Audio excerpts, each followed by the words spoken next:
As a society, we do not like weakness.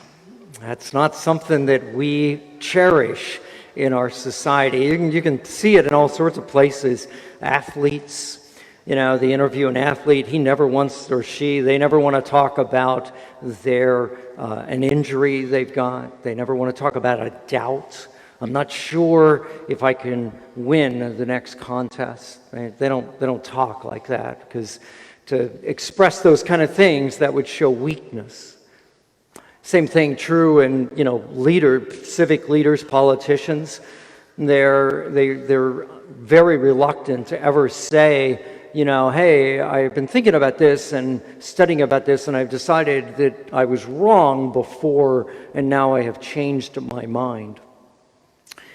They're reluctant to do that, because to change your mind as a leader, it makes it sound like, you're weak, and so leaders always have to put out this bit of confidence.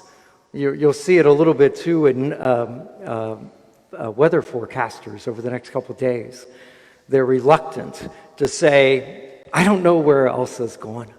They're just reluctant to say that. They've got to be right. I wonder if Paul had a little bit of that same sort of sense. He's writing to the Corinthians, and he's talking about this weakness that he has, and he did not want it. We don't know what this thorn in the flesh was. It could have been a physical ailment that bothered him. It could have been some ongoing temptation in his life. But whatever it was, he perceived it as a weakness. And it would appear that he wanted to get rid of it. He asked God, I don't want this thing. Take this away. Maybe he was thinking that, if you take this away, I'll be a better minister. It'll be easier for me to spread the gospel. It'll be easier for me to convert people to the faith. It's a good motive, of course. But I don't know if you caught the answer. My grace is sufficient for you, is what God says to him. And my power is found in weakness. Those are odd things. I don't know. I mean, they sound so different than anything you would hear in our society. It's worth spending a little time asking yourself, what's that mean? What does it mean for my grace? My power is sufficient for you. And power is found in weakness. I thought I'd just maybe help you out by offering a couple stories. One, I don't know if you know the story of Gideon. Gideon is a judge. So let me just get you caught up here if you're not sure of this. You remember Abraham, Isaac, Jacob. You remember that the Israelites got into Egypt and were enslaved, and then 400 years later, Moses is raised up by God, and he brings them out of slavery. And after wandering in the wilderness for 40 years, they eventually end up in the Promised Land. Once they get to the Promised Land, their governance, if you will, they don't have a king. They just have these judges who are people that God raises up, men and women, to do two things. One is to judge. Two people have a dispute, they figure it out. The other thing that these judges would do on occasion is raise up armies to defend the nation. And that was the case for Gideon. When the angel of the Lord comes to Gideon to call him, the people are being oppressed by a group called the Midianites. The Midianites are in the land and they're taking everything. And the angel comes to Gideon and says, Gideon, you are a great warrior. You are going to raise up an army, and with God's help, you are going to throw the Midianites out of the land. Gideon doesn't agree. Gideon, in an almost comical way, basically says to the angel, I think you came to the wrong place. Because I am the youngest person in my family, and on top of being the youngest, I'm pretty much the lowest in this family. And my family, if you think about it, is probably about the lowest of all the families in my tribe. And this tribe that I'm in, it's about the lowest of all the tribes in Israel. So Gideon pretty much says, if you're going to rank all the people in the nation of Israel, I'm at the very bottom. I am not a mighty warrior. God's grace is sufficient, though. And it takes a little while to convince Gideon, but after Gideon is convinced, he raises up an army, 32,000 guys who show up, and they're going to, pardon me, and they're going to defeat the Midianites. But then there's a second part to the story, which is equally kind of fun, because God realizes that if they win the battle, and they're going to win because God's told them that, but if they win the battle with 32,000 men in battle, they're going to conclude that that was them. They won the battle. And God did not want that. God wanted to prove that he had won the battle. So he says to Gideon, get them all together. Tell the whole group, if you're afraid to go into battle, you can go home. Pardon me, I got a bit of a frog in my throat this morning. If you're afraid to go into battle, you can go home. And 22,000 people did, which left Gideon with 10,000. Which I'm sure Gideon was not too pleased about, but God was also not pleased. Too many people, God says to Gideon, take them all down to this source of water, a lake or a river, and tell them all to drink and watch how they drink. Most people, like you and I, they cupped their hands and drank that way.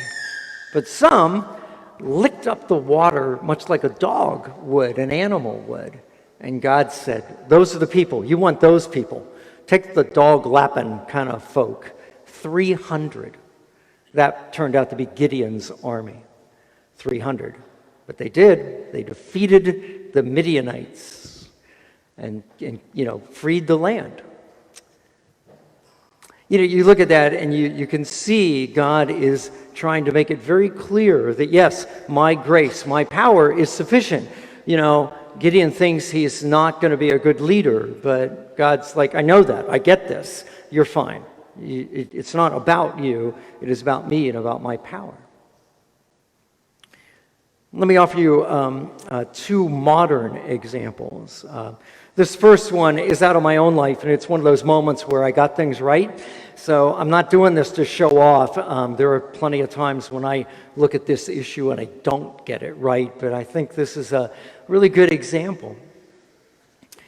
So if you go back about a decade ago when I'm discerning whether to go to seminary, one of the issues is, of course, I'm going to be giving up a job, which means I'm giving up income. And so how's that going to work? The diocese pays for the education, but there are lots of expenses that I was still going to have and still be responsible for. So fortunately, I'd been pretty good with money, and I had a financial planner, and I went to this guy, and I said, Bob, here, this is what I intend to do.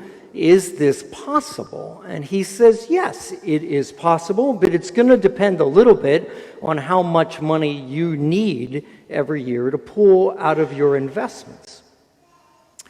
So I went home to work out a budget, and it wasn't hard to, list out, well, I still got to pay taxes on the house and insurance on the car and those kind of things. And I added all that up, but one of the things that came up was, well, what about my giving? Because I had been writing checks, every year to certain organizations that I really wanted to support. And I really wanted to keep supporting them. Now, I could have taken the attitude of, my income is going to be zero. I am obligated by the Bible to give 10% of my income. And so I could have said, well, 10% of zero is zero, and so I don't have to give anybody anything. But I just wasn't comfortable with that. I really wanted to continue my giving, including to the diocese, the annual appeal. I've been doing that for years. I just wanted to keep that up. But you can imagine what that did to my proposed budget. So I went to my financial planner and said, look, I really need this much, which was more than it was necessary. And that was this moment of weakness because, like I don't have a job, I don't have money, I don't have this guaranteed income. It doesn't appear like it's going to work. But somehow I was convinced that it was okay. If you fast forward 5 years later, when I got out of seminary, I'm meeting with my financial planner, and in the process of a conversation, he says to me, I've been looking back over the plan we put together to make this work, and I had anticipated your assets when you got out of seminary, what would be left. And I was looking at what is left now. And those two numbers are wildly different. And I don't know how it happened. I can't explain to you why you have so much more in your bank accounts than you should have. It's just this terrific lesson to me that, you just have to be faithful. Gideon, you just have to answer the call. You say, okay, God, I think you're making a mistake, but you called me, I'll go. You have to be like St. Paul and say, I got this problem, whatever it is, and God, if you could just take care of it, life would be good. But God keeps saying to us, I know it doesn't look right by your view, if you will, your societal view, but don't let that bother you. My grace is sufficient. My power is sufficient. Last example, also about money, is about this parish.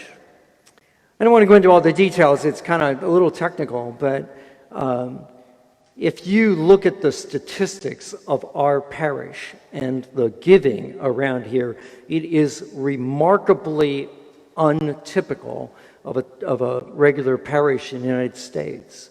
Most parishes have a small group of people, depending on the size of the parish, that basically fund a great deal of the parish finances. That's not what happens here. We are in a much different situation. We don't really have that kind of people. What we have is a whole lot of people who give what they can, which is a different scenario than, say 20, 30, 40 people, giving lots of money in a given year. If you would go to a professional in this regard and you show them our statistics, they would look at you and go like, oh, wow, that's going to be rough. But it's not. It's not. What a professional would look at and perceive to be a weakness works. Our finances here at the parish, they're not great, but they're good. They're fine. The Lord continues to make it all work. Even though, from, again, an outsider's point of view, they might come to me and say, you really need to do something about this. This is not gonna work. And I would respond to him was like, yeah, I think it will work. Because we're just doing what we are taught to do. The parish, the leadership, we're taught to be good stewards of what comes to us. We try to make sure we're not just wasting money. We're trying to make sure we do what we can to make the most out of that stewardship. And so many people in the parish, they're just being good stewards. They're just asking themselves, what's the best stewardship of my money? And some of that graciously ends up in our baskets, and it all just seems to work. Even though to the world it might appear like, not going to work. My grace is sufficient. God's power is better, overcomes our weakness. That's the lesson. There's a great little phrase in the gospel reading. It refers to the mighty deeds. It talks about Jesus. I just think that's a great way to end. If you and I would embrace our weaknesses and just trust God. God asks us to do something, whether it's about money or ministry or who knows what. Whatever it is, if we just trust the Lord in it and say, okay, God, this sure looks like a weakness to me. And let the good Lord's strength and grace be sufficient. You, I, the parish, we will do mighty deeds.